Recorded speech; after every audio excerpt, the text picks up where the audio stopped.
The great games you want anytime, anywhere. Nintendo Switch. Games rated RP to T.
What's up, QuakeCon? Welcome to the Fallout 76 panel.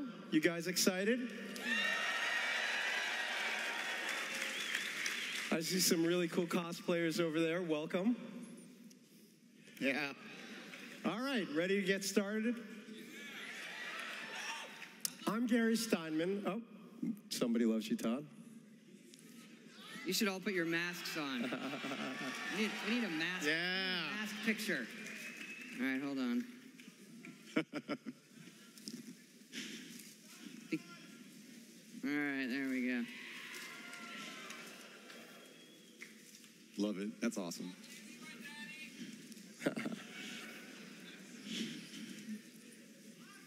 So I'm Gary Steinman, and for the next hour, I'll be chatting with a team from Bethesda Game Studios, picking your brains about Fallout 76, getting the answers to lots of questions we gathered from a lot of you guys in the community, the tough questions that they've been dying to hear answers for.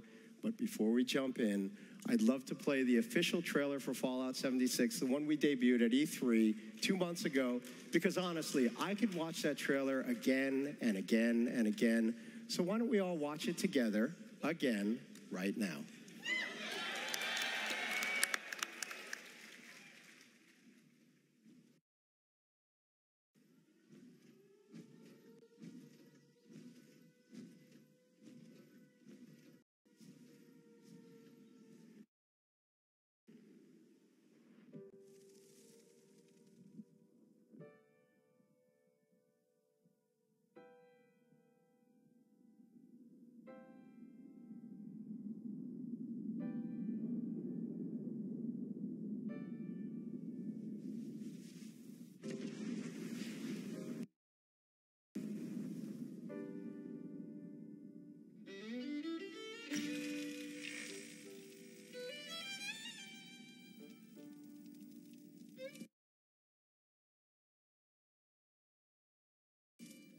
Years after our great nation began, we gathered together to honor the completion of Vault 76. This sprawling underground shelter may have been engineered by Vault Tech, but it was built by you. So that if the bombs do come, our way of life will endure. Almost heaven, West Virginia, Blue Ridge Mountains, Shenandoah River. Life is all there, older than the trees, younger than the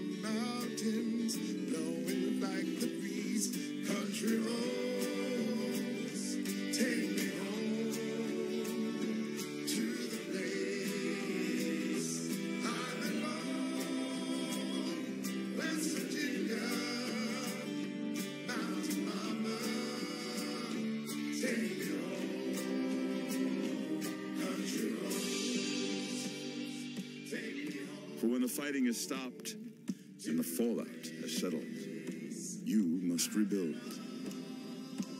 Not just walls, not just buildings, but hearts and minds, and ultimately, America itself.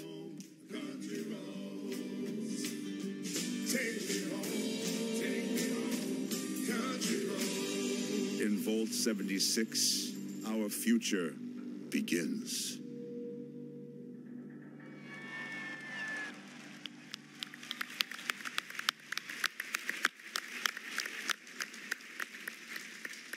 It doesn't get old. No, it doesn't. I mean, Everyone started clapping. I got goosebumps. Yeah. It's like a religious awesome. experience, like a communal experience, hearing people, watching some of you sing along to the song. It's amazing. Yeah. Meyer, who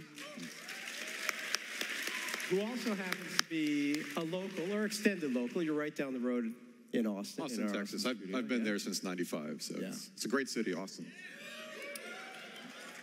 Project leader Jeff Gardner.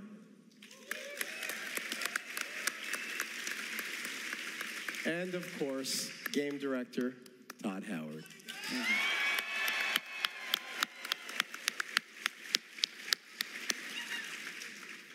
So, And Gary. and well, I introduced myself. Well, I'm Gary. Gary.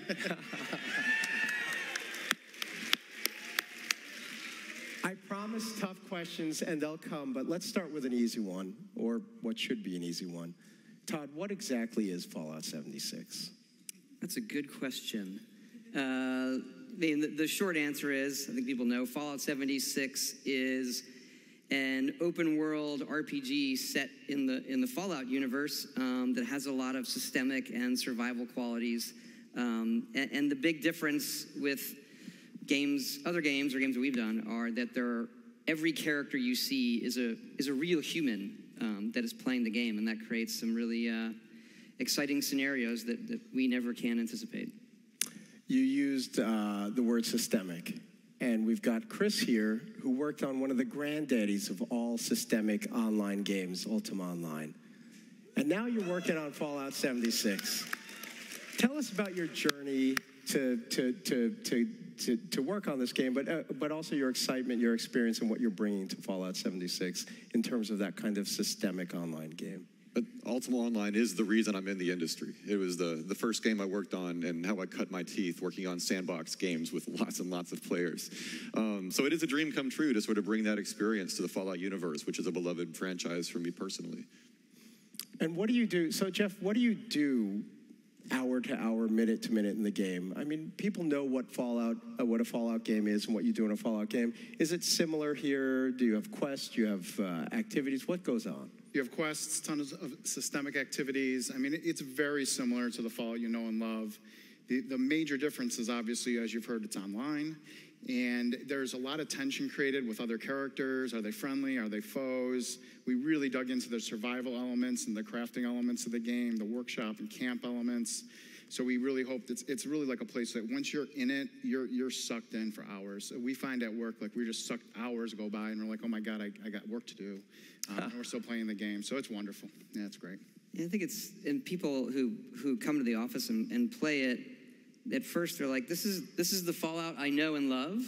So I think like 80% of it probably is the Fallout everyone is used to, and the other 20% is really different. And it's at times a little hard to explain, this is the flow and how it feels, because at one point it's comfortable, and the other side it's all new. Which brings me to another variation on that question. Is this the right game for Fallout fans? Well, I think so, but I don't really know. There are so many types of Fallout fans, right? You see everybody here, and there's so many things in our games, and some people love just the exploration, the character building, the stories, the combat, crafting, and so it has all of those things. Obviously, the thing it doesn't have are NPCs that are going to be specific characters that tell you a story that we've written. We love those things. We understand a lot of our fans love those things. And this one replaces that with the other players. They are the interesting NPCs, and hopefully in a lot of ways more interesting than what we may create on our own. So that part's very different. I can't say it's, better or worse, but, when you sit down and play it, it feels like a new Fallout game. But there's no one type of Fallout, and we've talked about this around the office a little bit too. There's no one type of Fallout fan, is there? No, not at all. And if you look at the old games, you're coming from an isometric, more turn-based type thing to what today is it has more adventure elements in terms of exploring a world and what that means to feel like living in that world. And that's something that still is very important to us at the studio in terms of, for the time you're in it, it has to feel real, despite it being a video game and stuff like that. And that's what sucks you in when we play it. It's reached the point in the office where really we don't want to stop playing it. It has a very slow burn, but you feel like I am this person in this world and learning how to survive and learning how to conquer it. It's very rewarding. The other big question I have is, why now? Why is now the right time for an online Fallout? Well, we figured we wouldn't do it till we had done 70 more versions of Fallout, so we went right to 76. I don't know is a good answer for that. We had talked early on. We had, talked with Chris, who was down in Austin, the team there. We had some ideas of what multiplayer could look like. We started that during Fallout 4, really on paper. And Chris and some of the other folks in Austin actually started right when we were starting to finish Fallout 4 in 2015 to see, how it could feel, what it could look like. And it kind of grew from there. Yeah, it was great. It was taking, a game that we love, Fallout 4, and then actually grabbing some network code from one of our sister studios, id. We're using the Quake 3 networking architecture, which is great, and then bringing it into the game. And then this one is for you, Jeff. You've got to herd many cats in your role.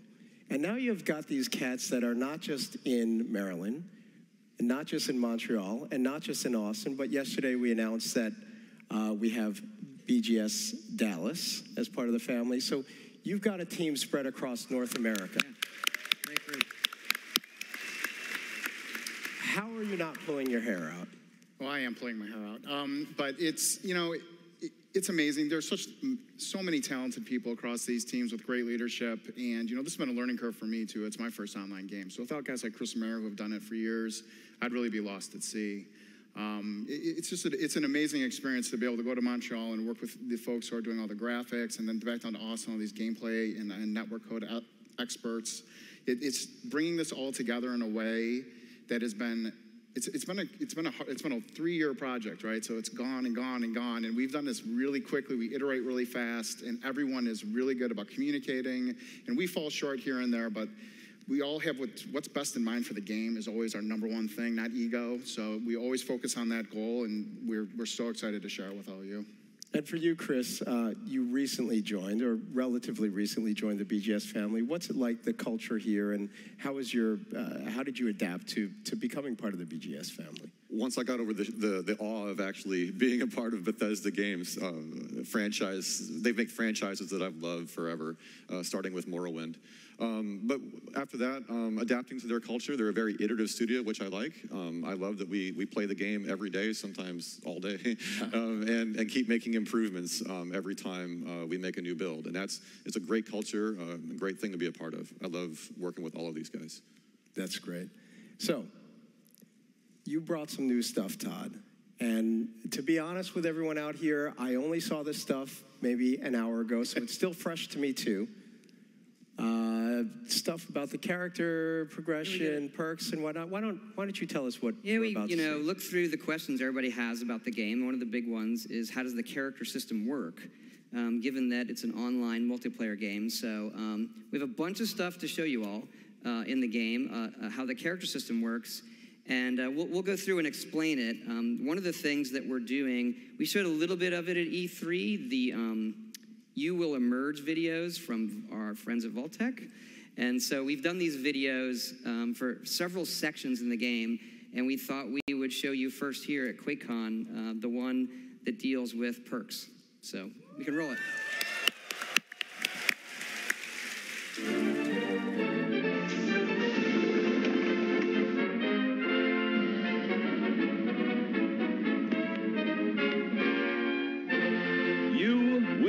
emerge. Today's episode, Being a Better You. In life, we must each deal with the hand we are dealt, performing our assigned role to the best of our capacity. But after total atomic annihilation, you may find the hand you were dealt has been reshuffled. Yes, gone are the simple days of yesteryear. Now the common workman must also be a covert operative. The farmer, a master of the martial arts. The ice cream man, a nuclear physicist. How will you make sense of it all? Simple. Turn to your official Vault-Tec training materials. With these powerful tools in hand, you'll learn to make the most of your natural abilities and better understand what makes you special. Use them to be the best you can be, or someone even better. Your survival depends on it. With your future secure, share your newfound knowledge with others for great benefit.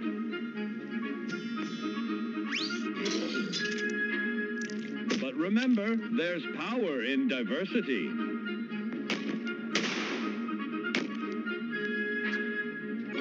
Sometimes who we are isn't a choice at all. In fact, at a particular point in your young life, you may notice that your body has begun going through certain unfamiliar changes. No, it's not puberty, it's mutation. Thanks to our old pal radiation, your DNA has become more interesting. See here? You've now gained the unique abilities of a marsupial in exchange for a mild neurological impairment.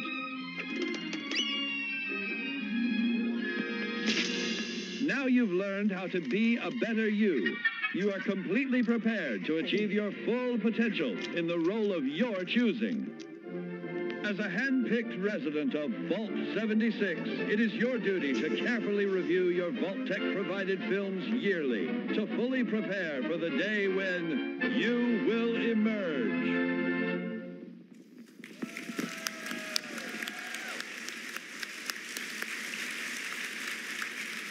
Okay, Todd, that was a lot of fun, but I think we all have more questions now. Yeah, it's... We'll take a little bit of a deeper dive here, and there's a lot to go through, and we'll do our best to explain it. The video does a great job of selling the IDOC parts of it. The mutation part is pretty fun. Your character can actually get mutated, but the perk system and how you develop your character, we've done a lot of interesting things there. But let's just jump right in and show you a little bit of the character creation when you first start. You wake up in the vault, it's Reclamation Day. We have a full, customize your character like we've had before. It's even better now. And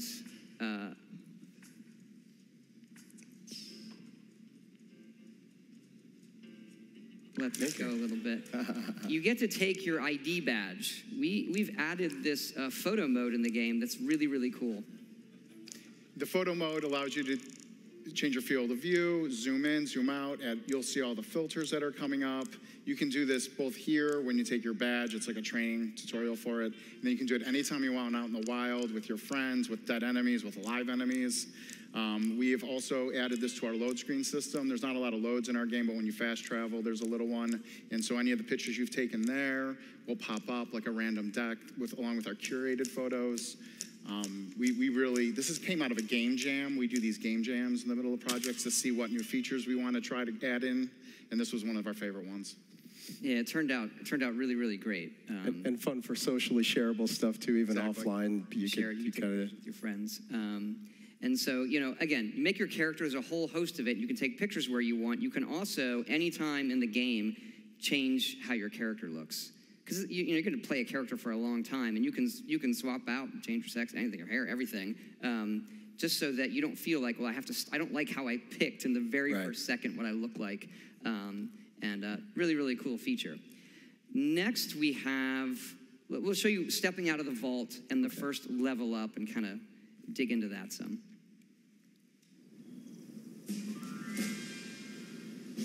So if you hit level 2, when you step out, you kind of complete the initial vault thing, And the first thing you do when you level up is pick a special that you want to increase.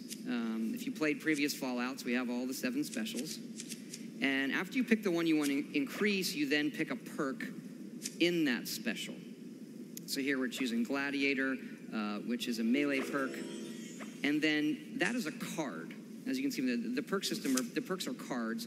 And then you equip those, and every special is a pool of points for the cards you want to equip.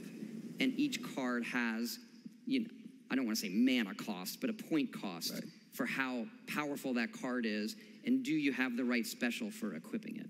Right. And is it flexible, or am I jumping ahead? Do you have... There's some more on that we can get into and show you how flexible it is and why we made some of the choices that we did. But let's keep going, and then we can spend some time when we see a more complete character. Okay, this is a level up to level 4. So we picked some more cards. We wanted to show you how the cards themselves rank up. Okay. So you can pick that card again. So by picking Gladiator again, you can then combine that card with the other one to create a more powerful version, but it costs more points. Right. So sometimes you may decide, well, I only want the 1-point version equipped for my character build versus the more powerful 2-point version because I'm using my strength stats in some other way. So I think that probably makes sense, yes. I hope. But there's more than 4 levels in the game. The levels keep going up and up and up. We don't want to make a game where you have to stop leveling, but we had to make some very interesting decisions of what that means for a multiplayer game for balance. So let's run the next one where we see it's a much higher level character. Right. I think it's in the 40s. So here we are, and you'll see a character that's much further along. Picking Charisma. We can talk about Charisma is interesting. Yeah. Here's a perk that lets mutations act better with groups.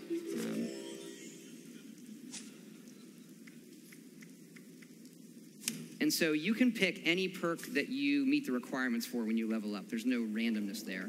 And here's what it looks like with a character that's further along. We've upped the cap for each special to 15 from 10. That allows better balance for which cards you're equipping. And the cards right now go from 1 point up to 5 points in power. And then as you level up, more cards become available. I've got a bunch of questions about that, but I won't. On there and chat a little bit. Keep going. Okay.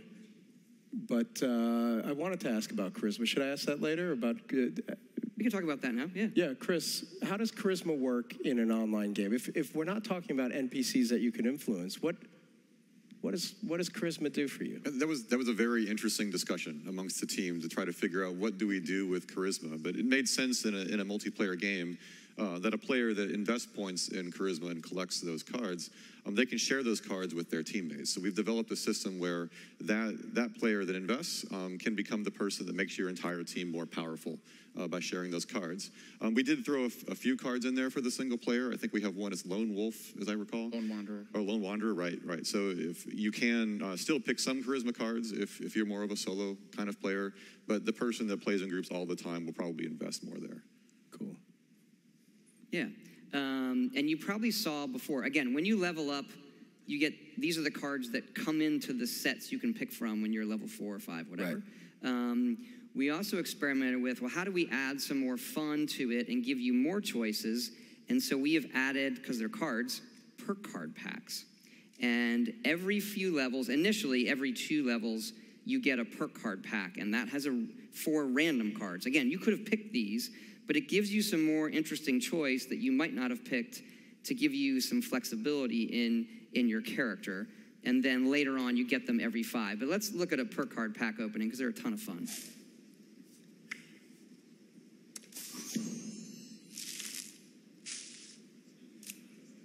We do have gold. That one's great. We have gold cards that animate. Of course, you get a joke and a stick of gum. Nice. And the gum, actually, for fun, is a very slight. It reduces your hunger for a while if you chew the gum. Nice. And so they're a ton of fun. When you hit that level and you're like, oh, it's level 6. All right, I get a pack. You get to pick your regular perk and then also see like, okay, I got these other ones. Is there something I want to swap out? And that's something good to talk about is the swapping of the perks. Right, because you mentioned that, the packs help you discover something you might not have known you wanted, but how flexible is the system, Jeff? Sorry, Gary. Go ahead. You can swap out perks anytime. Generally, again, to reiterate, when you level up, you pick a special. You get a point in that special, which is the pool of points that you can slot perks into. You also get to pick one perk per level. Generally, you'll pick the perk from the special you chose, but you can also pick other perks if you have available points. And then these are wild cards. So every 2 levels from level 1 to 10, and then every 5 levels after, you'll get one of those perk packs. And what they allow you to do is to experiment with some other builds and cards you might not normally have played. Remember, you do start with 1 point in each special, so you will have unused points from the beginning too, where you can try just slotting these in right off the bat. What we have found is that allows players to go, hey, what are these luck perks? And why do I really want to search containers for extra ammo? And as you play a survival game, you go, wow, getting extra ammo in containers is really valuable. And those, remember, you can also share those perks. So if you have perks to share ammo and you share that on your team, every member of the team can then find more ammo in containers. And these all rank up. So eventually you're getting like huge bonuses in what ammo or food you're finding, or your carry weight's a big deal in this game. A lot of interesting back and forth with developers on how much you can carry or not. And, you see those cards at first, you're like, well, that's not as cool as being able to do plus 20% damage with my pistol. But in a survival game, being able to carry more means you'll be able to carry more pistols. So, there's a lot of ways that interplay, and there are so many cards in here, hundreds, and you're able to really do these cool builds and swap things in and out. And then I'm on a team. I have a great perk for this team that I might not want to carry. Lone Wanderer is a perfect example of that. Lone Wanderer, as soon as I play that when I'm playing solo all the time, because it gives me a bonus to my experience and damage. And as soon as I get on a team, I turn that off because I'm on a team now, it doesn't work, and I'll equip a different card that I can share with my team. So when you say builds, you're not really talking about sitting there and having multiple kind of decks. You're talking about having more of a baseline and then making little changes here and there quickly and easily. Is that a kind of a correct way of putting it? Or? Yeah, your character, you're still progressing the way you would expect in an RPG, and it's kind of growing and growing and growing. So it's kind of what Jeff was saying. You're swapping out a thing here or there. The perk packs can also sometimes give you a perk that is, we intentionally do this, you might get 1 or 2 that from a pack of cards that is a higher level than you are. So it's like a few levels in shooting distance. So you say like, oh, I didn't even know that was a perk. Maybe I want to pick agility on my next level up because the game has given me this other perk and I just want to try it out.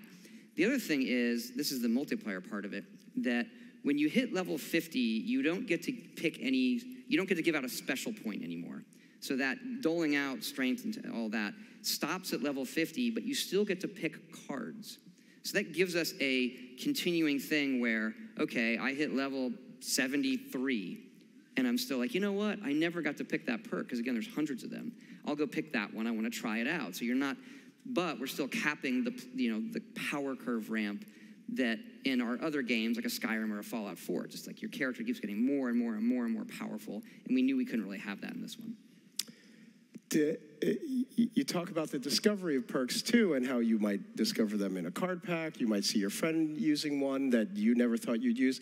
Have any of you in your own internal playtesting found a perk that you never thought you would use that you're like, wow, this is really cool? Chris? All the time. Any recent examples? Well, I remember when I first started playing the game, I did exactly what Todd alluded to, or Jeff, where I've always picked the percent damage perk. Because I'm thinking, okay, I just want to do more damage. As I played the game and discovered there's a lot of value in doing things like building up your camp and doing a lot of exploration and gathering resources, I started to actually take perks I would have never picked in a single-player game to reduce the amount things weigh so that I can actually carry more junk. So I can then bring that back to my camp. And I find that I'd swap that out a lot. Like if I'm playing by myself and doing more exploration, I tend to use those kinds of perks. But if I play in a group, we typically have some objective in mind. It's something we want to go and kill, and then I might swap some of those out for the more traditional damage perks. Yeah, Jeff, anything for you that emerged recently that you didn't think you would use, but now you're using? I can't think of anything particular. I did get one of those weird mutations the other day, though. They're a lot of fun, too. So I was playing, and all of a sudden, when you have a lot of rads is when you're susceptible to mutations, like in real life. And then I got a mutation called bird bone, but I didn't realize I'd gotten it, and all of a sudden I was over-equipped, which is always a frustrating experience in a game. And I'm like, why am I over-equipped? And I looked and I had this perk, and it let me jump extra high, but it lowered my strength. So again, like the way the dynamic systems work is incredible. And you can spend a lot of time in that perk menu, but remember, it is a live game, so make sure you're in a safe place. And then I have another question. Who gets to write the jokes in the gum wrappers? That is Emil Pagliarolo, or he does all of the jokes. Master of the memes. He's done that for us for a long time. He wrote the arrow in the knee. That wasn't really a joke. But, it became a joke. It wasn't a joke. That poor guy. So Emil wrote all of those.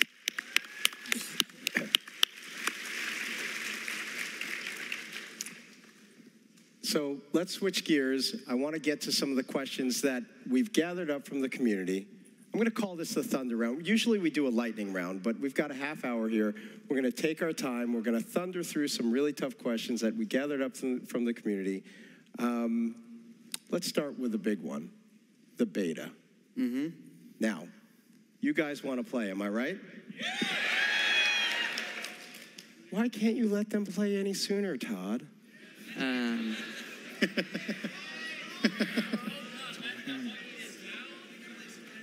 There's a lot of chatter. I'll pack up my stuff. Look, we want everybody to play it as soon as possible. We're playing it now. There's a lot we have to do, right? There's things that we know we need to change and fix before we get it in everybody's hands. And the other thing is, even though people are going to start playing the beta in October, this is a game that we're going to be constantly updating. So everybody's feedback is really, really important to us. The beta for us, this is an all new thing, right? So we need to stress test a lot of systems. And that's why we called it the Break It Early test application, because it's going to break. Oh, you're going to We're pretty sure of that. And get ready. And so it's really, we need to make sure we're ready for everybody comes in, it all crashes the first moment. See, I make it sound fun, right? It's going to be really fun. And then, making sure we're ready to fix that really, really fast. And so that we're in a good loop of, hey, here are the issues. Let's fix them and get everybody else in the game as soon as possible. I want to pick up on something you said, just to reinforce it. You mentioned that this is a live game. Of course, we're going to continue to work on it. Your feedback still matters. Because I know that was something that I think some of the community were concerned about.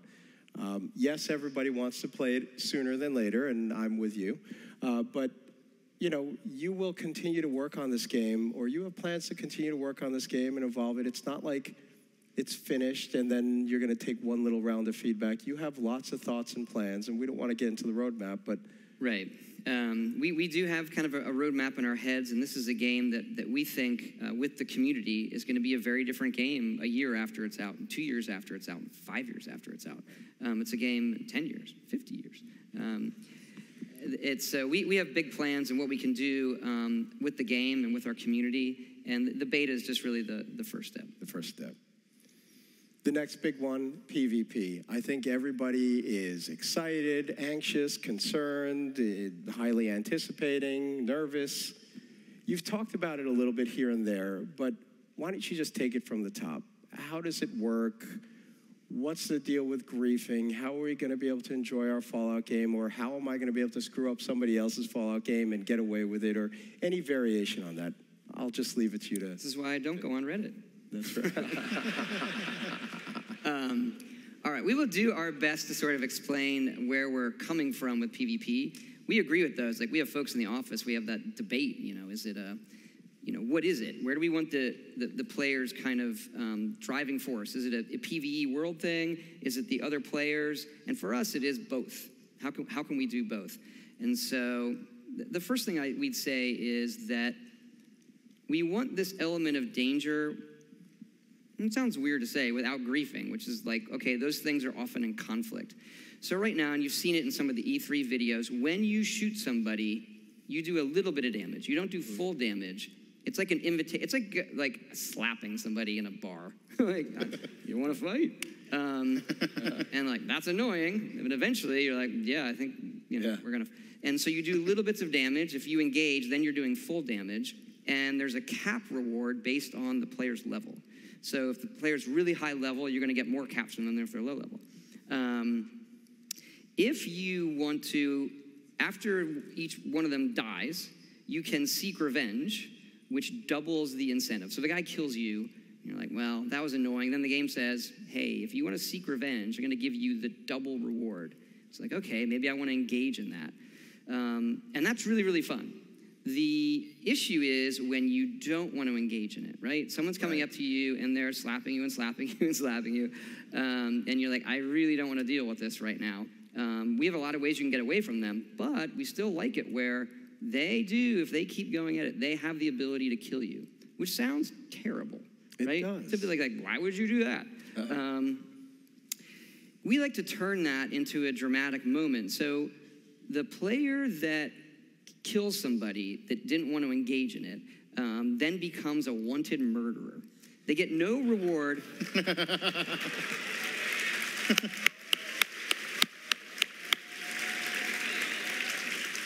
That's like the first applause of the panel. Murder! And so there is no reward. You get no caps. You get no XP. You get nothing for becoming a wanted murderer, except for the kind of social incentives people have online to be assholes. Right. Which evidently there's quite a few. So what do we do with that? We turn the assholes into interesting content. So they appear on your map as a red star. Everybody sees them, and they have a bounty on their head.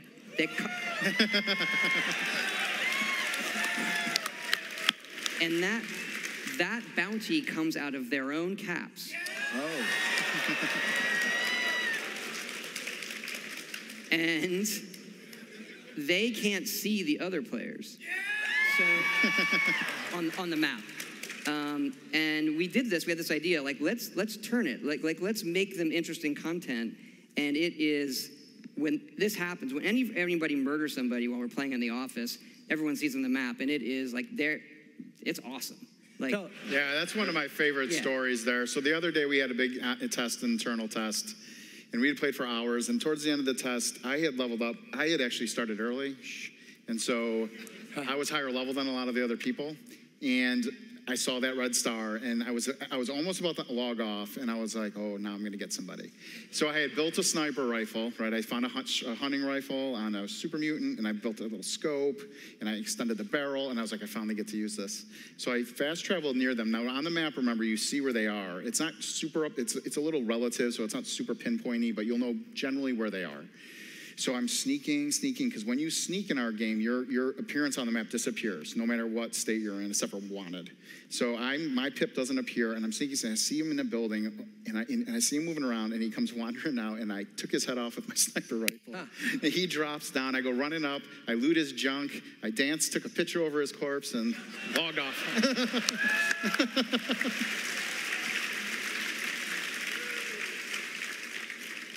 So what happens when you die, though? What happens when someone kills you? Like, Chris, why don't you jump in? What, like, if I decide to engage, or even if I don't engage, am I punished if I die, or there's got to be something? For a long time, we tried testing where there was no punishment at all. And that took all the sting out of death. People used it to their advantage to travel back to various points, and it didn't feel right. But we didn't want to make it too punitive, because we do expect people will die, and there's no save games like a single-player game. So what happens when you die is you just drop your junk. And junk isn't worthless. You need junk to build things in your camp, or to make better guns, or to make better armor. So what it does is it creates a loop where you go out and explore, you create some junk, and if you happen to die, that's all you drop. You don't lose your awesome power armor or any of the guns that you've collected. But then you have to make a decision. Is like, was that enough junk that I need to go back and get it? Or is that something I can live without? And what people will do is they'll go back to their camp and they'll put their junk back in their stash, which is safe. Nobody can take things out of each other's stashes.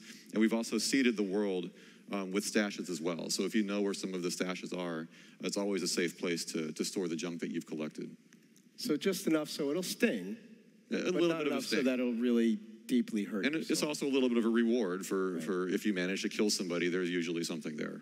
Nice. And the thing with junk is it's nothing that you can't just re-get by if you just keep playing. Like that's that pile of it. But if you just start exploring, you'll collect more. So it's sort of like, well, that was sunk time. Do I want to go back and get it? And it's that happens on PvP. So if you do kill somebody, their junk drops and you get to pick it up. You get the caps from them. Right. You can take the junk, but yeah. But it's just a little grindy time, and you got it back. It's the just, junk. you know, we like it. We put it in. It's Yeah. just enough to make it where before you head into a dangerous area, before this, you would just run into a dangerous area. You don't really care. There's no penalty to death. It's like you just fast travel back.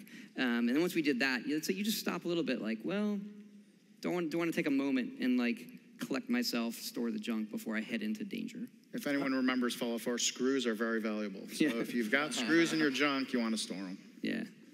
You And can't how- decide between like this awesome looking gun or a desk fan.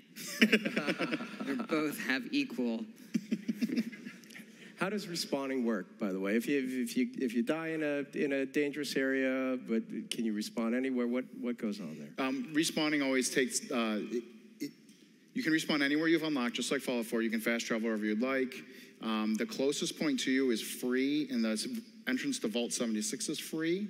Beyond that, you have to pay caps based on how far away it is from you. So if you decide you want to take that opportunity to go way far to a corner of the map, you're going to pay a small caps cost.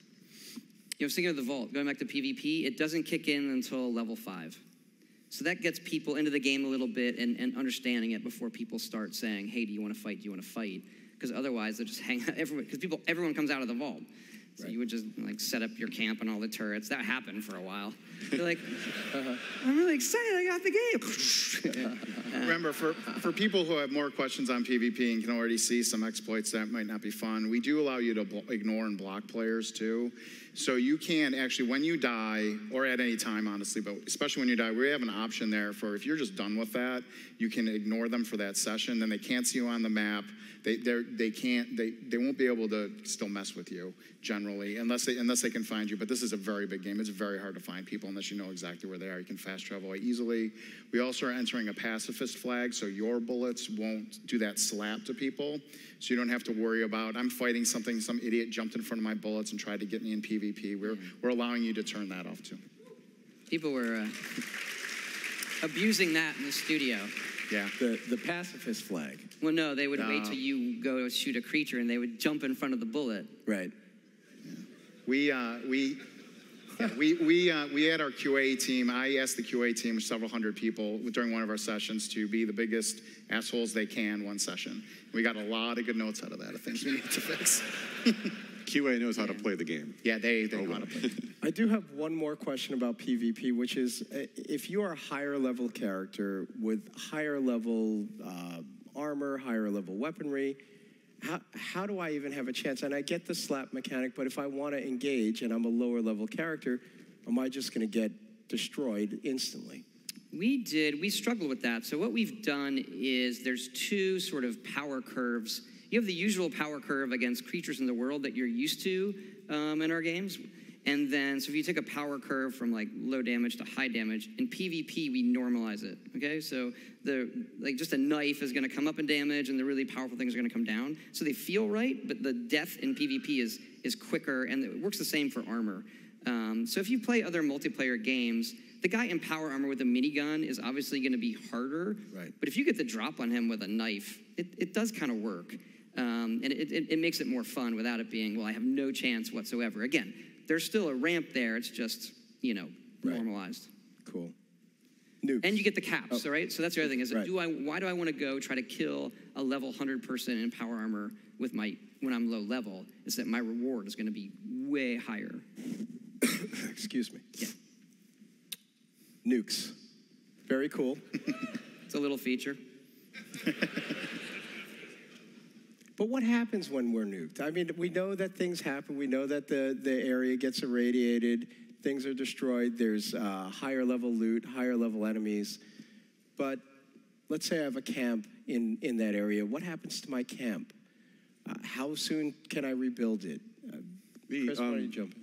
Yeah, well, first of all, nukes are very cool, right? They're one of the coolest things that happen in the game. Yeah. But we don't want it to be overly burdensome to a player to lose all their stuff, so that we don't. When you nuke a camp, it does destroy the structures, but we've created something called a blueprint system, so that if you spend hours making a really cool house with lots of detail, you can blueprint that house. So it's very easy to replace it in the event that it gets destroyed by a nuke.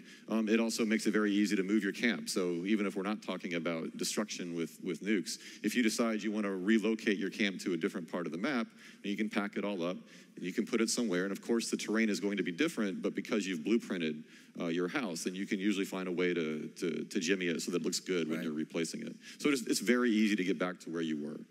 So the other thing with that is that the camp destruction part is really, it's easy to repair it if you want to leave it where it was, but we did the camp destruction exists.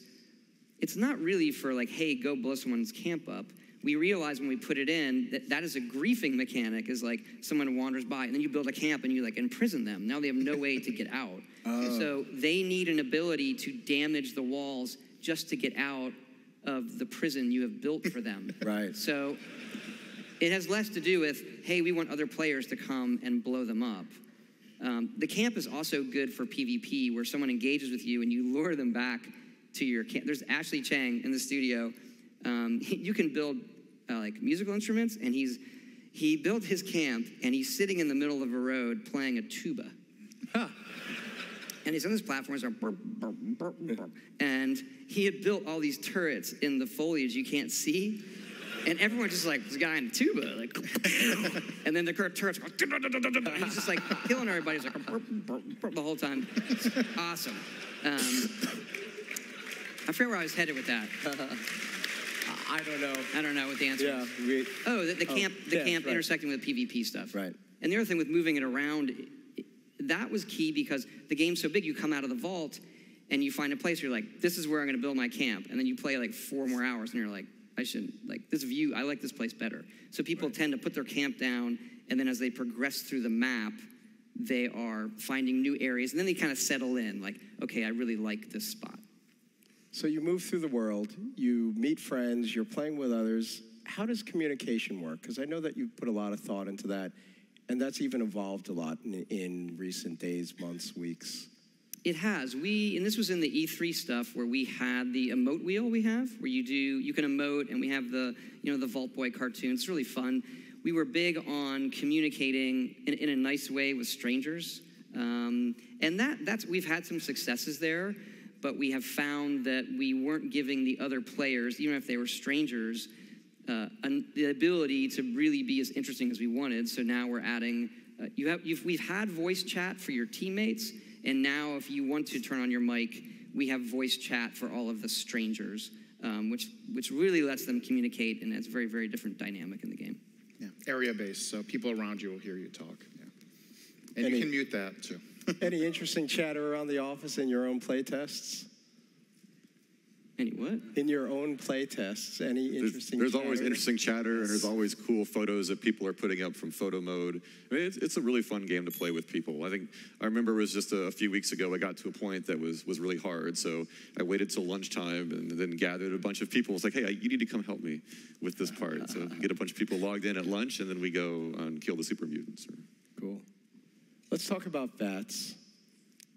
How exactly does VATS work? If it's an online game, it's more of a real time, everything's happening in real time. How does VATS work? It's real time. We now, initially, you can't target body parts. That's a perk. Okay. Because it's real time, like getting all the parts at first is kind of hard. So we did it where you get the whole body, you get the percentage based on your perception, and it's incredibly, incredibly useful. And so we did that, and it plays really, really well. So we're happy with it. Yeah, it's not just useful to target and hit enemies, it's also to find them. Yeah. So you use that a lot to try to, I heard something shoot at me, where is it? Because obviously the game in certain areas is much more lush than our previous games, so things are very hidey. You don't know quite where they are. I mean, the thing I personally love about VATS, I'm not the most skilled Twitchy player, so it allowed me to become a much better player in a game like Fallout. I mean, is that something, so for those who want to engage in combat, does it still help them in the same way? It does. Because it's based on your perception, and perception starts at 1 now, right. It's not as useful out of the gate. But then the point is, if you invest, I'm a perception character, those percentages do cross a line where, oh my gosh, I'm definitely more accurate using this than I am just doing it on my own. And we try to strike a good balance there.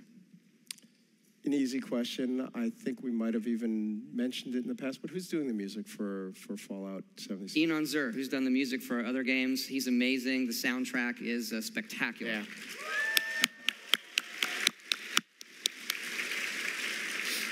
And we have a lot of licensed music as well. So we have more tracks than we've ever had in a Fallout game. So there are radio stations you can listen to. Something we've loved in the series, and it's always fun to go through and say, like, okay, what are the classic tracks we want to have? And then there is an unbelievable amount of just bizarre old 40s music. Like, oh yeah, there's some wacky stuff. And it's great for Fallout. So sometimes it's like, hey, what's the mood of this song? And then other ones are, hey, this is the song that has, this kind of, the slant on the lyrics as it appears in Fallout when it's post-apocalyptic, make it really fun. We know Fallout 76 is an online game. This question has come up a lot on places like Reddit. What about private servers? That is definitely something that we are doing. We're committed to it. Modding for us, it's not just having a private server, it's being able to mod it. So mods for us have really been, once our games come out, that's what our hardcore players play. And they're still playing, Skyrim and Fallout 4 are two of the still most popular games in the world, and a lot of people are playing mods. And so that is something that, given the online nature of it, is going to be very, very complicated, but we're committed to it, and we've been, starting to design what that system is going to look like. But it is, I will say this, it's a complicated problem, but one that we are 100% committed to solving.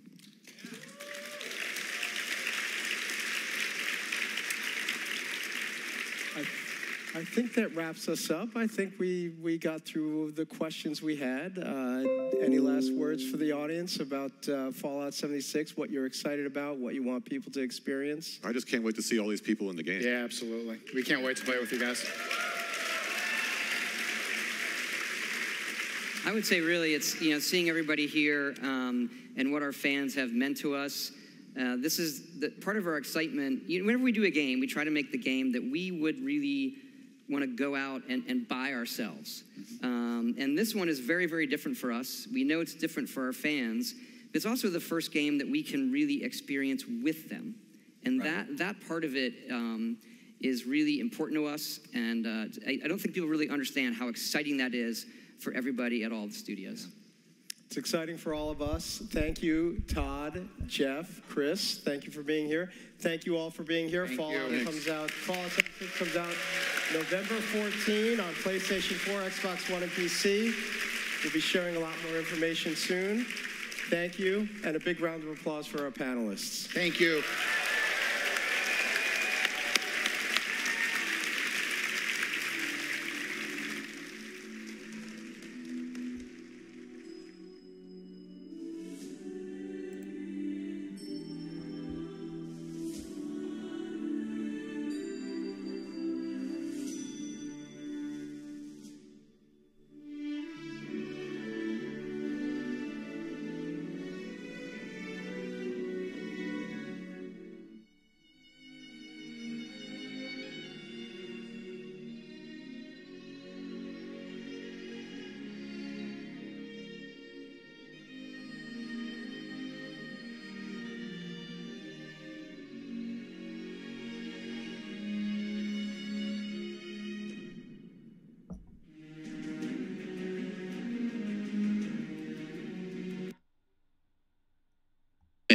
And when you think of the world's best aimers, how could you not think of Call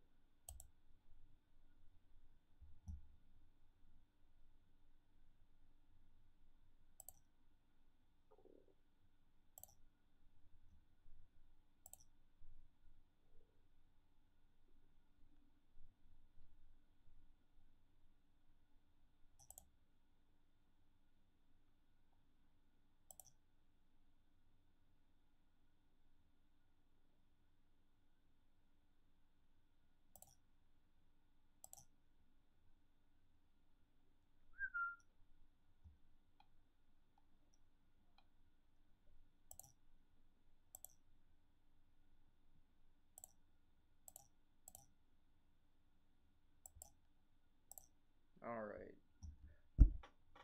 Well, there you have it, people. That was QuakeCon 2018. Just gonna do some quick setups real quick. We're gonna turn off my display capture. We're gonna fit this to my screen. That's a little on the close side, but okay. Properties.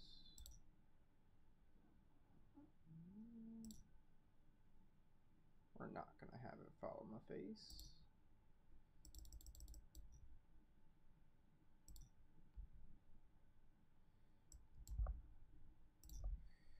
Done.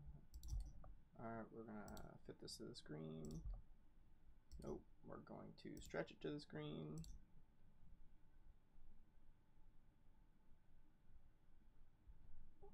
Good enough. Alright, so I mean, as you saw there, yeah, I don't know how that looks on your end.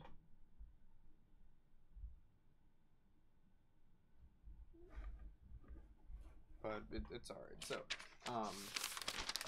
as you heard, plenty of details, a little bit new, a lot of not so new things, but it gave us a better idea of what we're gonna be getting into. I'm sure there's plenty of skeptics out there. I can probably make another video after really going over some things and maybe getting some input from any viewers or anything like that. So I would really say right now the biggest thing was getting that nice look at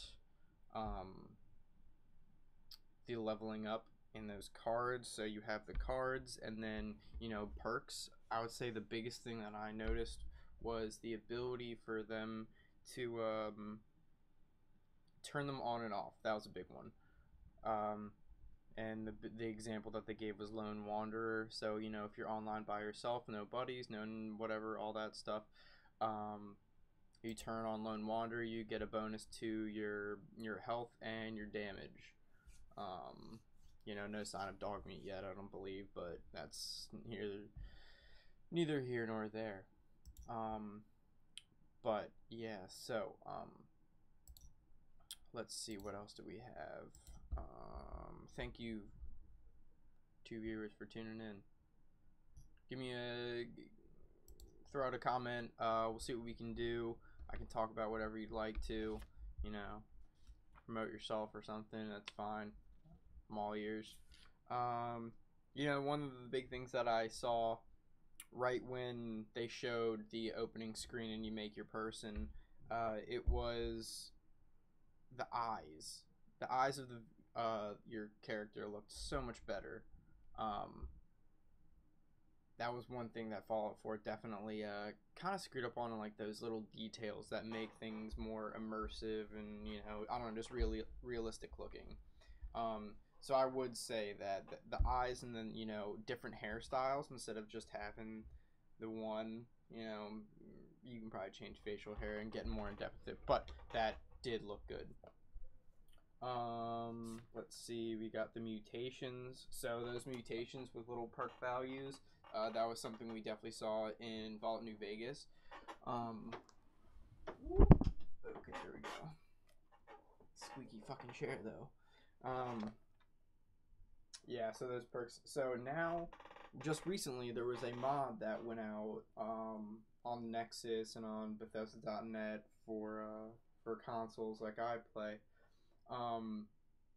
There was you could play as an alternate beginning as a ghoul, and they said right there, I believe his name was Jeff, the big guy. Yeah, not Gary, Jeff. He said that he was playing as a super mutant, so that's different.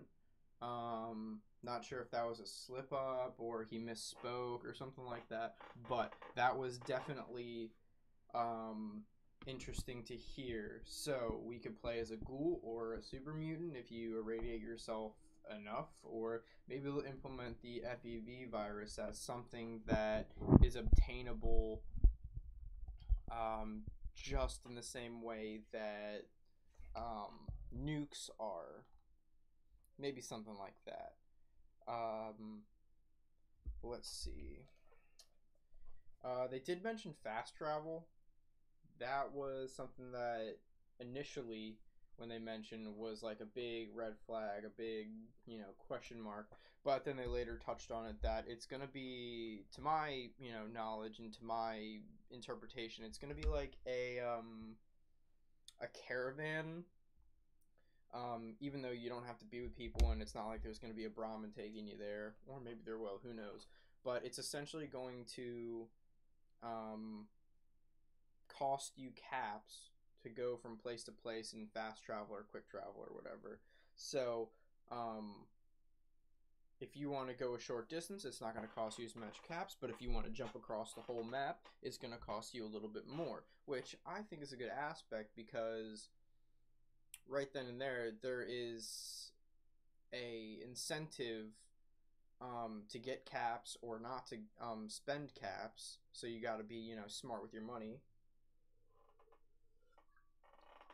and then it gives you an incentive to travel across the map or not travel across the map and encounter NPCs or people. If you want to just kind of play by yourself and not worry about that.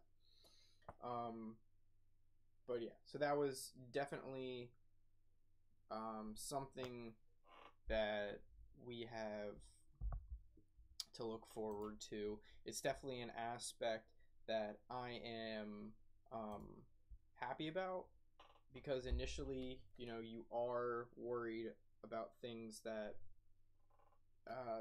they're gonna leave out, and now that there's no mods, and it's gonna be off Steam and the Nexus and whatnot.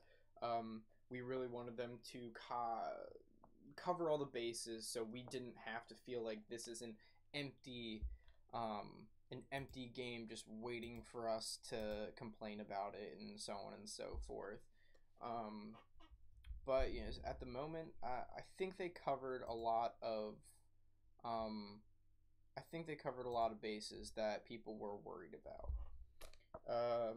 Let's see. So, people went nuts over the loot packs, and they were worried that they just put this game into the mistake of EA, where people are going to pay to win.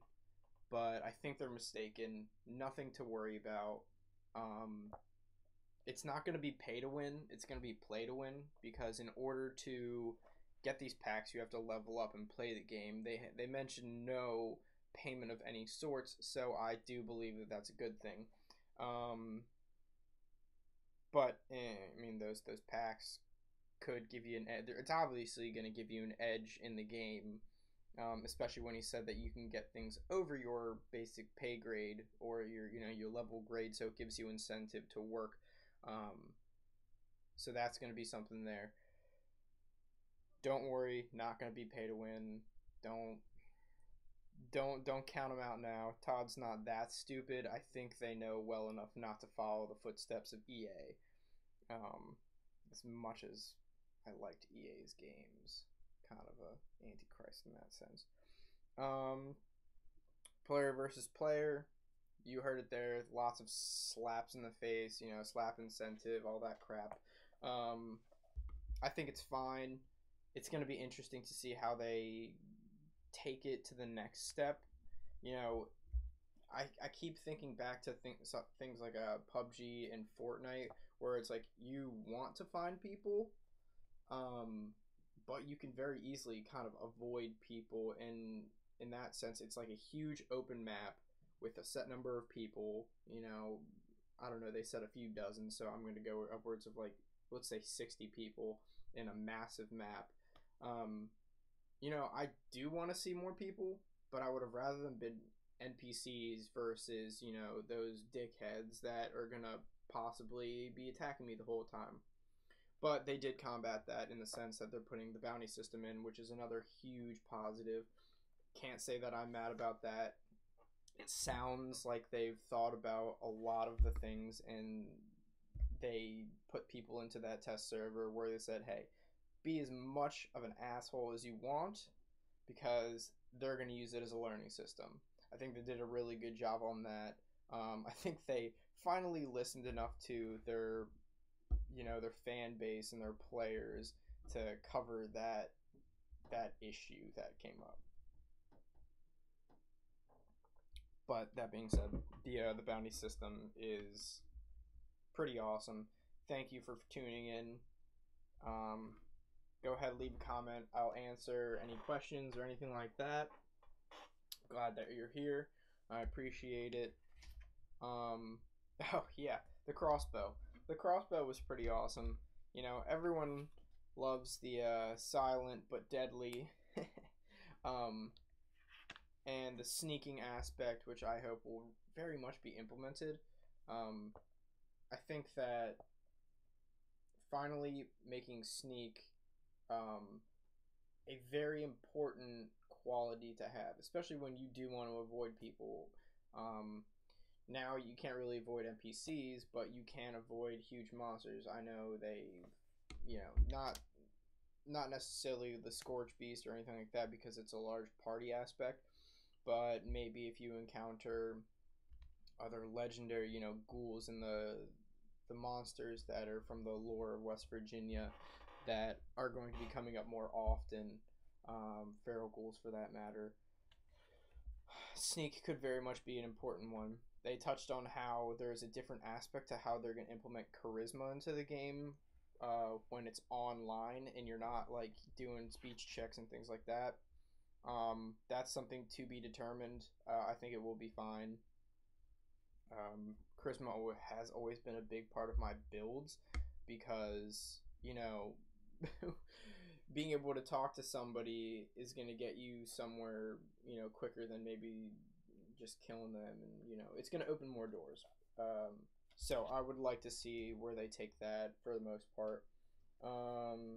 Minor damage in the PvP, then after full engagement, there's more damage to be done. Bounty systems for killers, and they become murderers, which was always great. That got a lot of thumbs up. Good job, Todd and Jeff. Or Gary. Jeff. Pay caps to travel. You don't get into PvP till level 5. One thing that I was talking about with Sneak and I thought about initially is will be prone and such on and so forth, and like hiding. If you want to hide, Sneak's becomes a factor. Can you crawl? Because previously before you've played all the Fallout games, hopefully, you've only been able to crouch.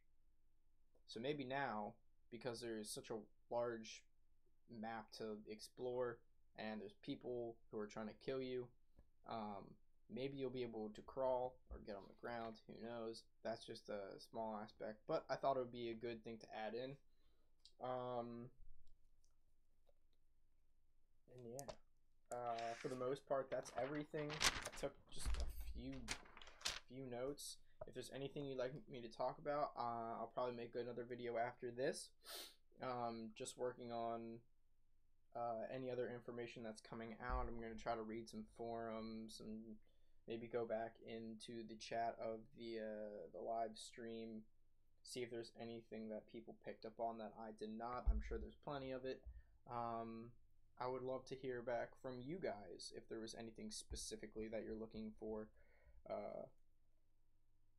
But I think that's it. That was about a good half hour of talking on Bethesda's end, and it was good. I think it encouraged people more than discouraged. I think people are just too quick to judge them for making an online game. This is a franchise that we've loved since day one. Even before Bethesda took over. I think they've obviously changed many parts of it, but I think that it's something that we can still grow with. I think that it's going to be a great game, and I'm excited to try to convince friends to come play and who have not previously been RPG people. Now that there's an online aspect, I think it's opening up and trying to grab that last bit of people who haven't given Fallout a try for whatever reason. So you have that there. I know I'm going to be doing a lot of live streaming of this. I don't know what it takes to get into the beta release. You probably got to be a huge content creator, but I would love to do that. I would love to get a 1 month jump on people inside of that. But you know, chances are slim. Yeah, but you know, a man can hope.